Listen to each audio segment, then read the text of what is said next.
పరమశివుడు సృష్టికి ప్రారంభమున సర్వకారణులైన ప్రధాన పురుషులను ముగ్గురును సృష్టించుటకై రజసత్వ తమో గుణములను మూడింటిని జగన్మాత స్వీకరించినది. సృష్టికర్తయగు బ్రహ్మ వినమ్రుడై జగన్మాతను కొలిచి ఆమె అనుగ్రహము వలన మాయా సబలితుడై ఈ విశ్వమును సృష్టించెను. శంకర భగవత్పాదులు ఇట్లు, ఓ మానసమా, నువ్వు వ్యర్థంగా శోకసంద్రమున మునిగిపోవచున్నావు. నీవు అందుండి విమోచనమునకు ఉపాయము చెప్పుచున్నాను. దేవీ చరణములను ఒక అక్షరముచే అర్చించుము. విమోచనమందగలవు.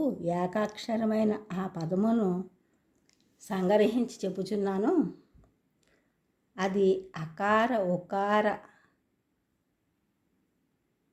మకార నాద విరామములైదును క్రమముగా అకారము బ్రహ్మ, ఉకారము విష్ణు, మకారము రుద్ర, నారద అనగా ఈశాన, విరామము అనగా సదాశివులను సూచించును. రుద్రుడు శివుడే, రౌద్ర రూపంలో రుద్రుడు. ఈశానుడు కష్టములను తొలగించేవాడు. లయకారకుడు సదాశివుడు. ఈశ్వర భక్తి కలవారికే ఆత్మజ్ఞానం ఏర్పడును. శివ విష్ణువులందు బ్రహ్మయందు వీరు గొప్ప వారు గొప్ప అను బుద్ధి మహాపాతకమైనదని శివపురాణంలో చెప్పబడింది. త్రిమూర్తుల్లో ఒకరు గొప్పవారని చెప్పడానికి యుక్తి ప్రయుక్తులు ఉపయోగించేవారు రాక్షసులు పిశాచులై పుడతారని శివమహాపురాణంలో చెప్పబడింది. అయా పరః అయం నేతి సంరక్షాభినివేశినః యాతు ధానా భవంత్యేవ పిశాచాశ్చ న సంశయః. కర్మ విపాకం అనే గ్రంథంలో యో బ్రహ్మ విష్ణు రుద్రాణం భేదం యుక్తి విశేషతః సాధయే దుదరవ్యాధియుక్తో భవతి మానవః. త్రిమూర్తులయందు భేదాన్ని ఊహించి నిరూపించి వాదోపవాదాలు చేసి సాధించిన ఉదరవ్యాధి కలవారవుతాడని స్పష్టంగా చెప్పబడింది. కనుక త్రిమూర్తులకి ఒకే రూపం, కానీ భేదము లేదని సర్వ పురాణ ప్రమాణం. ద్వాదశ జ్యోతిర్లింగ స్తోత్రం. సౌరాష్ట్రే సోమనాథంచ శ్రీశైలే మల్లికార్జునం ప్రజ్వలిన్యాం వైద్యనాథంచ డాకిన్యాం భీమశంకరం ఉజ్జయిన్యాం మహాకాళం ఓంకారం అమరేశ్వరం సేతుబంధేసు రామేశం నాగేశం దారుకావనే వారణాస్యాం విశ్వనాథంచ త్రయంబకం గౌతమీతటే హిమాలయే తు కేదారం గృష్ణేశంచ మహేశ్వర. శివాలయ మహత్తు.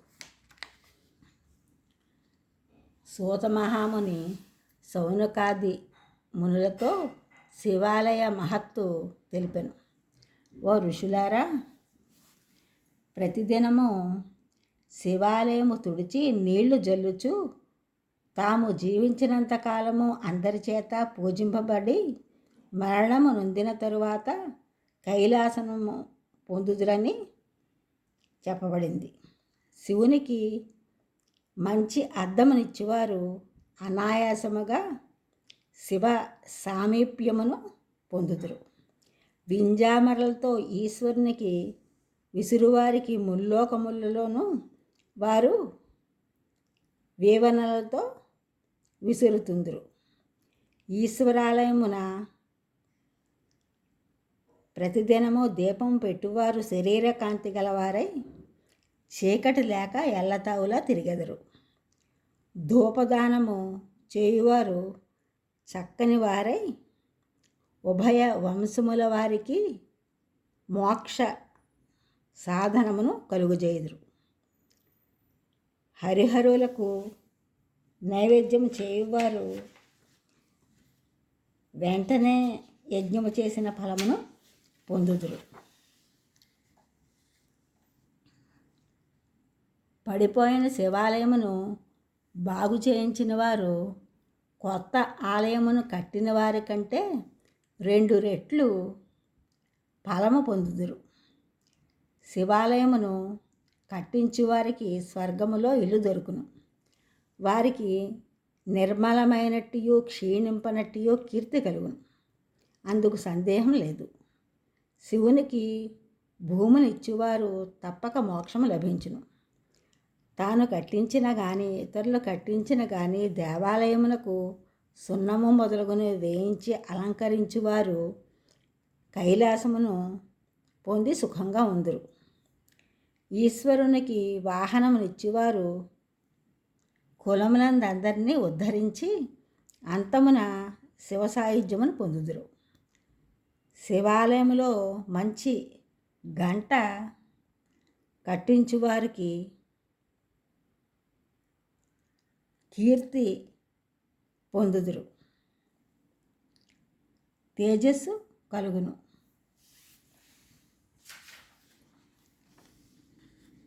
ప్రతిదినము శివుని దర్శించువారు క్షుద్బాధ నొందరు.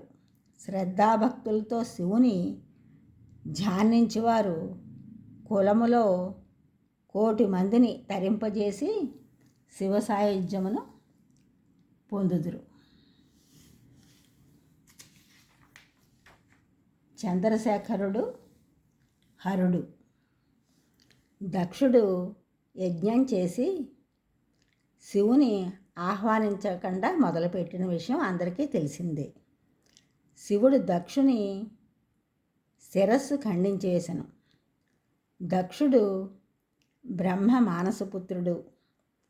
బ్రహ్మ పుత్రశోకముతో ఒంటరిగా కూర్చుని దుఃఖించుచు దక్షుడు తన దుర్మార్గము వలనే తాను నశించినని నిశ్చయించుకొని ఈశ్వరుడు పరమ దయాళువు కావున ఆయనను ప్రార్థించి దక్షుని బ్రతికించునని దేవతలతో కూడి కైలాసమునకు హంసారూఢుడై బయలుదేరను.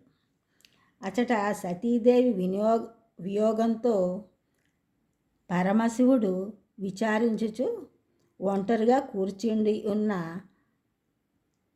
పరమశివుని బ్రహ్మ దర్శించి ఆయనకు సాష్టాంగ దండ ప్రణామములు చేసి ఇట్లు ప్రార్థించెను.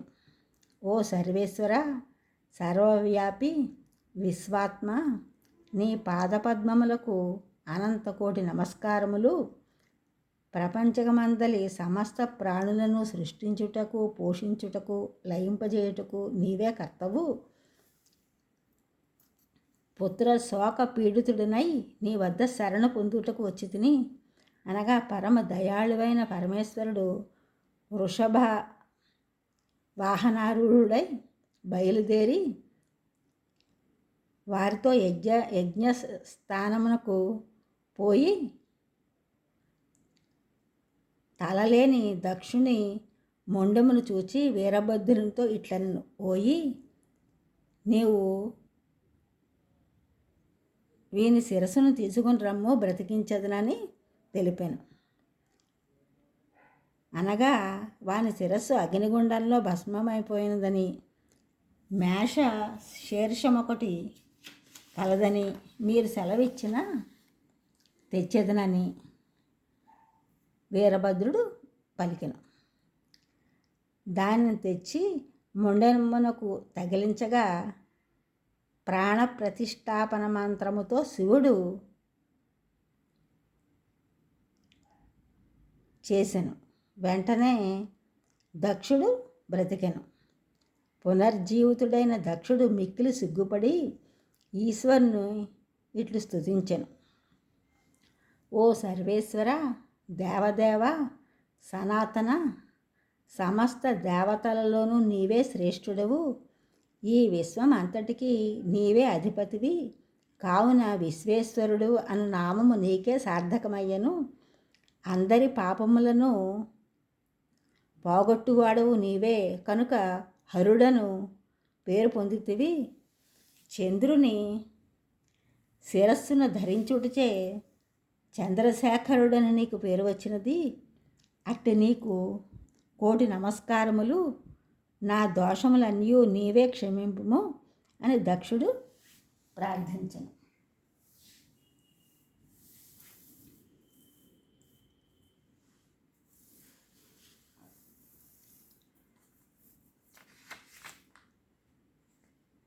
భిక్షువు నటరాజు. శ్రీ మహావిష్ణువు వలె శివుడు పలు అవతారాలు ఎత్తలేదు. అయినా పరమశివుడు కూడా అనేక పాత్రలను ధరించవలసి వచ్చినది. భిక్షువు, నటరాజు, సోమస్కందుడు, త్రిపురాంతకుడు మొదలైనవి. భిక్షువు అనగా భిక్షాటన చేయువాడు. నగ్నముగా ఓ పుర్రెను భిక్షపాత్రగా చేసి వాటిని ధరించి భిక్షమెత్తువాడు. ఒకసారి ఋషులందరూ సమావేశమైనప్పుడు బ్రహ్మ అహంకారంతో తానే ఈ విశ్వాన్ని సృష్టించాన్ని, అందువలన తాను మించిన వారు ఎవరూ లేరని ప్రగల్భాలు పలికెను. అప్పుడు బ్రహ్మ గర్వాన్ని అణచటానికై భైరవునిగా ఉన్న శివుడు తన గోటితో బ్రహ్మకు ఉన్న 5 ముఖాలలో ఒక ముఖాన్ని తురించివేసెను. తత్కారణంగా బ్రహ్మ మరణించగా శివునికి బ్రహ్మహత్యా దోషం కలిగింది. తను అంతవరకు చేసిన తపశ్శక్తితో బ్రహ్మ జీవించాడు. అప్పటి నుండి బ్రహ్మ వినయవంతుడయ్యాడు. శివుని గోటికి ఉన్న శిరస్సు అంటుకొని కారణంగా బ్రహ్మహత్యాపాతకం కలిగింది. దాన్ని తొలగించుకొనుటకై ఆ శిరస్సునే భిక్షపాత్రగా చేసుకుని తన ప్రమదగణములతో కూడి శివుడు ముల్లోకాల్లో భిక్షమెత్తుకోవాల్సి వచ్చింది. అలా భిక్షమెత్తుకుతూ శివుడు దారుకావనానికి చేరుకొనగా అక్కడ ఋషులందరూ తమ సిద్ధుల శక్తిని పెంపొందించుకోవడానికి ప్రయత్నిస్తున్నారు. కానీ బ్రహ్మజ్ఞానాన్ని సంపాదించుకోవలసిన అవసరాన్ని మర్చిపోయారు. తమ శరీరాలను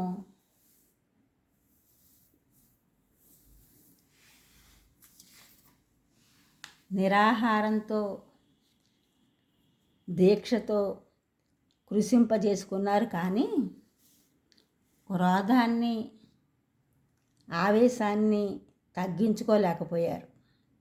శివుడు వారి క్రోధాన్ని, ఆవేశాన్ని తగ్గించాలని భావించి కేవలం పూలమాలలు మాత్రమే ధరించి వచ్చి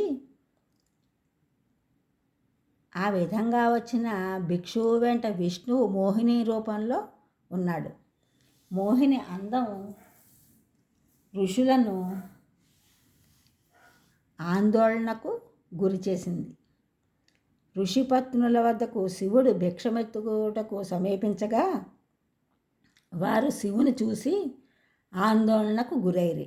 దానితో ఋషులకు కోపం వచ్చింది. వారు వెంటనే అసుర శక్తులను పొందటానికి యజ్ఞం చేసి ఒక నాగేంద్రుణ్ణి, వ్యాఘ్రాన్ని, గజేంద్రుణ్ణి, అగ్నిని సాధించి ఆ శక్తులను శివునిపై ప్రయోగించారు. శివుడు నాగేంద్రుని హారంగా ధరించి గజాన్ని వధించి దాని చర్మాన్ని వస్త్రంగా, అగ్నిని అతని ఎడమ చేతిలో ధరించాడు. వ్యాఘ్రాన్ని వధించి దాని చర్మాన్ని ఆసనంగా చేసుకుని యజ్ఞగుండంలో ఉద్భవించిన మరగుజ్జును నేలపై పడవేసి నృత్యం చేశాడు.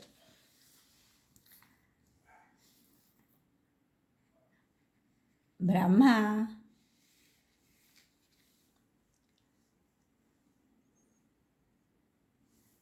శిరస్సు కింద పడిపోవడం వల్ల బ్రహ్మ కపాలంగా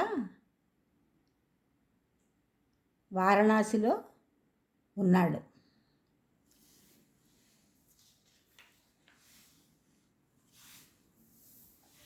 శివుని ఆదేశం ప్రకారం ఆ విధంగా